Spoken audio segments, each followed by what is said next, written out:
retour sur le plateau. Alors, Tatiana, tu as les messages? Énormément de messages, bien sûr, Oui. énormément de réactions. On a Chonan Jean-Claude qui dit... Chonan Jean-Claude. C'est comment? On est là. Le conseil que je pourrais donner à ma sœur, si elle se retrouve dans cette situation, c'est de dire oui.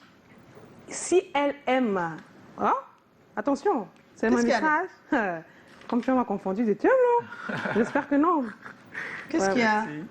Qu'est-ce qui t'arrive ces derniers moments? Tu confonds trop de messages. On n'a pas envoyé les messages. On me l'a envoyé inbox. Ah, d'accord. Ouais, donc c'est les mêmes, hein, donc voilà, j'ai la confirmation. Jean Coucouzonon qui dit c'est comment? On est là. Ce n'est pas un problème pour moi, puisque moi-même, quand j'étais adolescent, voilà, j'ai été victime et je me rappelle de la réaction de mes parents qui sont allés directement voir le supérieur hiérarchique de l'école afin de trouver une solution et me permettre de poursuivre les cours. J'ai fait même chose pour mon fils.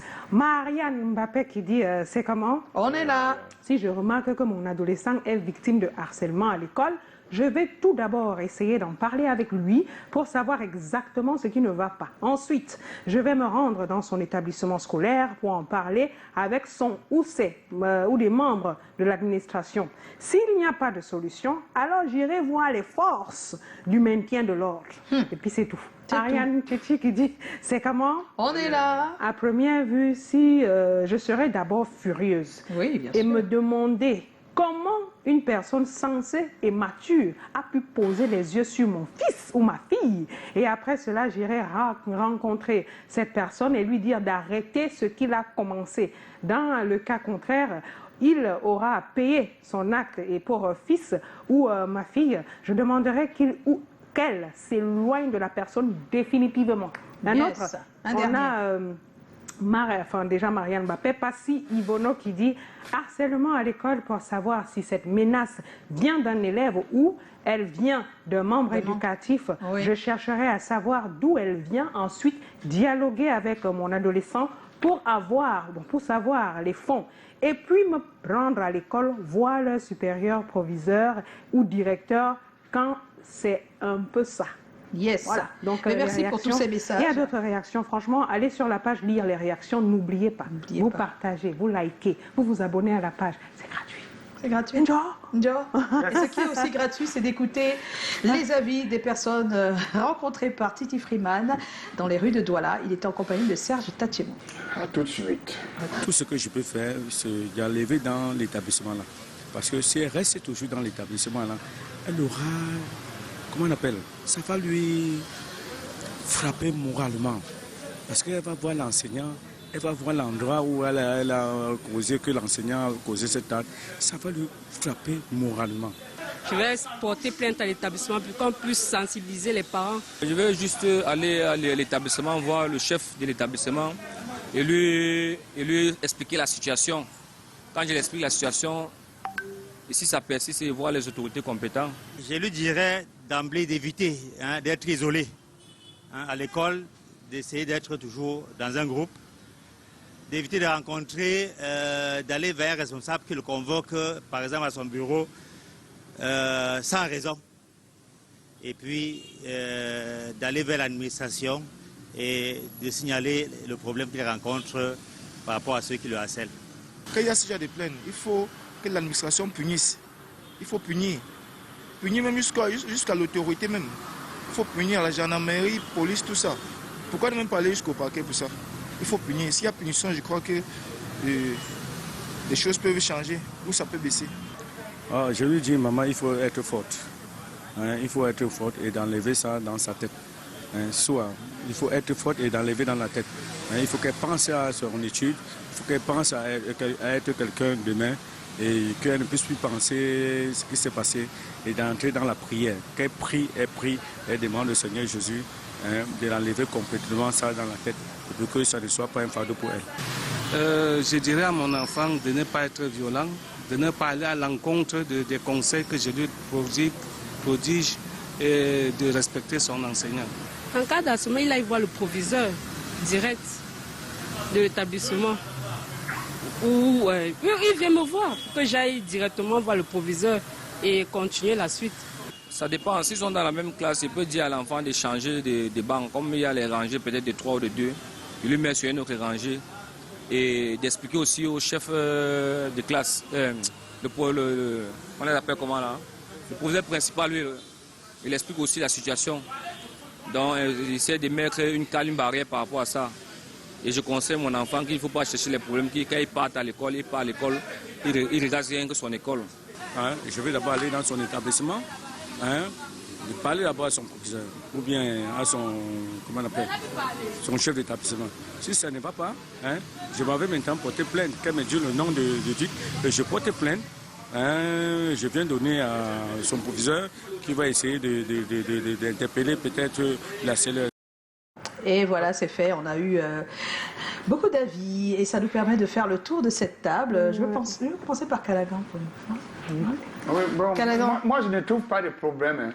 Comment donc, ça Tu remarques qu'on a... problème que je sois le premier à répondre. Ah, d'accord. Pas que le problème au sujet. Tu nous en fais pas. Donc, c'est simple pour moi. Premièrement, je vais chercher à savoir qui. Qui? Deuxièmement, comment qui attaquer. Qui te harcèle. Ça, c'est la première. Première question. Première question. Deuxième Quand question. je saurai deuxième question, le pourquoi. Pourquoi? Pourquoi. Et maintenant, quand j'aurai la réponse, je saurai comment attaquer. Attaquer. Je saurai comment attaquer. Pour moi, je ne badine pas. Si c'est un ado qui fait du hop-eye, comment on appelle ça? Qui fait du... Quand c'est-à-dire le sissia. Oui, le sissia. Donne-moi. Il intimide. Quand c'est un ado qui fait le sissia, oui. Je fais les comparaisons d'abord d'âge. Quand je vais faire d'abord... Chez moi, c'est comme ça, comparaison d'âge. La personne à quel âge? S'ils ont le même âge, Tu fais quoi? J'estime que lui doit se battre d'abord premièrement contre le sissia.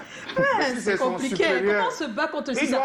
Ça peut aider des parents. Ouais, comment on se bat contre le sissia? Il y a les enfants qui sont d'abord mous. Mous, c'est-à-dire? C'est-à-dire que quelqu'un parfois te fait le sissia, il ne peut pas battre sur toi. Il n'a même pas de force. Il t'intimide juste. On a connu ça. Il y a des gens qui disent, dans 5 minutes là, je te rends un papier. Rien que le fait de te dire, je te rends un papier, tu commences à paniquer. Et on a vu ça dans les films, j'ai aussi eu ça dans mon enfance. Dans ton enfance. Et tu faisais comment? J'ai vu un monsieur qui m'a dit un jour, il a vu quelqu'un qui tape l'épaule là, il y a le flic arrière devant les gens, il fait mais il te touche pas, mais tu as peur de loin. Il commence à t'intimider et il y a un monsieur qui me connaissait bien, il dit, tout ce qu'il fait là, tu peux le taper correctement. Moi je te connais. Il fait tout ça, c'est zéro. Tu vas le bastonner correctement. Et donc, il m'a mis en confiance. En confiance. En fait, ça, c'est un conseil que tu donnes aux parents. Mettez déjà votre enfant en confiance. Et personne ne doit vous intimider. Quelqu'un t'intimide, tu viens dire à maman, ou à papa, ou au professeur, ou au maître. N'aie pas peur. N'aie pas peur. Il faut être aussi dur. Votre enfant ne parle pas. Il ne parle pas. Il dit rien à personne. Voilà. Alors que tu as même des potentialités. Après, il dit non, tu peux, c'est rien. Après, ça t'a aidé. Oui, ça m'a aidé. Tatiana.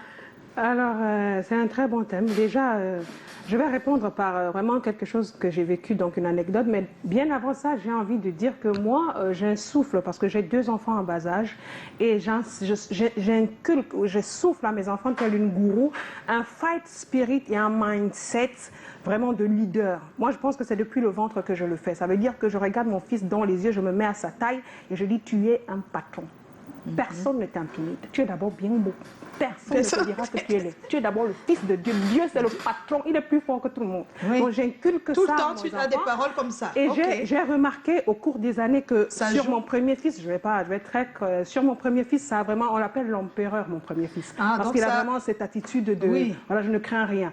Maintenant, ce premier fils, justement, à l'école, a eu un souci. C'était que ses camarades... L'empereur a eu un souci. À l'école, les camarades n'arrêtaient pas de l'appeler Inos. Inos, c'est quoi? Tous les camarades. Inos B. Inos. Un jour, l'artiste, il arrive à la maison et il me dit, maman, je ne comprends pas. Mes camarades n'arrêtent pas de m'appeler Inos. Inos. Je dis, qu'est-ce que tu penses qu'ils veulent te passer comme message en t'appelant Inos? Et là, il me dit, c'est sûrement parce qu'il me trouve très mince et que peut-être pas très beau. Vraiment. Donc là, c'est ce qu'il m'a dit. J'ai dit, mais Aïe me répond, mais je sais que moi, je suis beau, tu vois. J'ai dit, ok, rentre à l'école. Dis à tes camarades que Inos, tu acceptes que tu es Inos. Oui. Pour 2 raisons. Parce que Inos est un grand artiste. Il part partout dans le monde entier. En plus, il a de l'influence. Et au-delà, chance pour moi, on a reçu Inos ici sur le plateau, le Inos en question. Et j'ai fait faire une petite vidéo où il faisait coucou à mon fils, vous vous rappelez, et où il disait, voilà mon jumeau, coucou à toi. J'ai pris cette vidéo lundi, je me suis rendue à l'école, j'ai dit à mon fils, appelle tes camarades qui t'appellent Inos. Je me suis assise et j'ai montré la vidéo. Vous voyez, il y a tellement d'idées. Maintenant, c'est l'empereur, la star. Voilà, tu vois. Dis rapidement, en un mot. Je crois qu'ils ont dit l'essentiel. Je crois que le plus important, c'est de mettre son enfant en confiance, mais aussi de lui donner des armes pour affronter la vie. Parce que l'intimidation, c'est pas seulement à l'école, dans le milieu professionnel, et même, on a beaucoup de cas, tu peux trouver ça. Donc, lui donner des armes pour se battre. Yeah, I mean, you guys have spoken a lot. What for me, the only thing I will add to what you guys have said is, it's just to give your child the mindset to be strong, to be able to defend his or herself carefully, and to be able to stand for him or herself. Oh, c'est beau. Ça nous permet d'aller rapidement, on est pris par le temps, retrouver notre personne ressource, Marius Tchassep, qui lui répond aussi aux questions de Titi Freeman. Le harcèlement est une forme de violence. C'est une forme de violence psychologique grave. Donc, le premier réflexe, c'est le réflexe de protection. Il faut voir comment protéger cet enfant. Le réflexe de protection peut être, quand je parle de protection, ça peut être sur plusieurs plans. Le parent devrait déjà accueillir son enfant et puis mettre sur pied les mécanismes de protection. Ça veut dire aller, par exemple, discuter avec l'administration de l'école, l'administration scolaire, afin de faire venir les bourreaux et qu'on puisse voir si c'est encore un harcèlement gérable au niveau scolaire. Parce qu'il y a des formes de harcèlement qui peuvent nécessiter qu'on implique des forces extérieures comme les forces de maintien de l'ordre ou bien comme les forces de sécurité. Donc le premier réflexe, c'est le réflexe de protection. Le deuxième réflexe, c'est celui de voir l'incidence, l'impact du harcèlement subi sur son comportement, sur sa personne. Parce que s'il subit le harcèlement depuis trop longtemps, par exemple, ça peut nécessiter qu'il rencontre un professionnel de santé mentale parce que le harcèlement peut avoir contribué à briser ou à détruire son estime de soi. Donc, il est important qu'il puisse rencontrer un psychologue, par exemple, pour qu'on puisse l'aider à regagner confiance en lui. Donc, voilà les 2 réflexes qu'il faut avoir. Le premier réflexe, celui de la protection, comme j'ai dit, qui va nécessiter parfois, ça peut nécessiter qu'on le soustrait de l'environnement scolaire si on voit vraiment que son intégrité. Et voilà, vous voyez, quand c'est grave, il faut même consulter. Oui, parce que le harcèlement peut s'arrêter, mais l'enfant reste traumatisé. Avec des séquelles. Donc n'hésitez pas, il y a des séquelles des fois.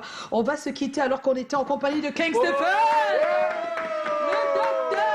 Le docteur, merci d'avoir accepté notre invitation. Take another shot. Yes. Oh là, tu nous shootes quand, non? Tu nous shootes quand? Vraiment. C'est trop facile. Tu nous shootes quand? Another shot for us. No, don't bother. I'll make a special script.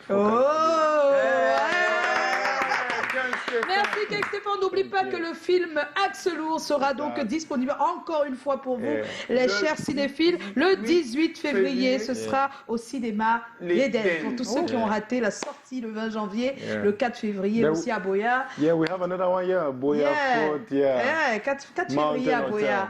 Voilà. Mais merci à toi, merci à toute ton équipe. Merci à Nicodème Edith Toukam, le coproducteur de ce super film. Beaucoup ont dit que l'Axe Lourd là, c'est Douala Yaoundé. C'est Douala Yaoundé. Portez-vous bien et sortez couverts là et là. Vous ne sortez pas. Ciao, ciao.